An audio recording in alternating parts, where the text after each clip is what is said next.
யாமினி 9 மாசத்துக்கு முன்னால எப்படி இருக்கும்? சிரிச்சுக்கிட்டு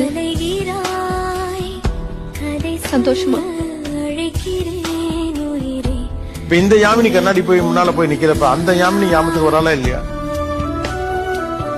எப்படி மீண்டு வந்தீங்க அப்போ? வரல. என்ன வரல? வர தெரியல. திரும்ப கை கூட ஏதாவது வாய்ப்பு இருக்கா? எனக்கு ரொம்ப ஆசை இருக்கு. ஆசை இருக்கு, வாய்ப்பு இருக்கா? வாய்ப்பு இல்லன்னு நான் நினைக்கிறேன். யாராவது ஒருத்தர் அனாமதேயமா சம்பந்தமே இல்லாத ஒருத்தர் நீ என் மகளை என் வீட்டுக்கு வாங்க எதிர்கொண்டு சொல்லிருக்காங்களா? ஏதாவது என்னைக்காவது ஒரு சந்தர்ப்பத்தில் நினைச்சிருக்கீங்களா இந்த மாதிரி ஒரு நிகழ்ச்சியில வந்திருக்கக்கூடிய எல்லா பெண்களும் அவர்களின் சொந்த பிள்ளைகளை விட்டு விட்டு என்ன தேர்வு செஞ்சு நீ நல்லா இருக்கணும்னு பிளஸ் பண்ணுவாங்கன்னு நினைச்சிருக்கீங்களா? உலகத்துல கொண்டாட நிறைய இருக்கு. அன்புன்றது பெரிய வெளி, அதை வெறும் காதல்ல சுருக்காது. ஓ, the world is yours.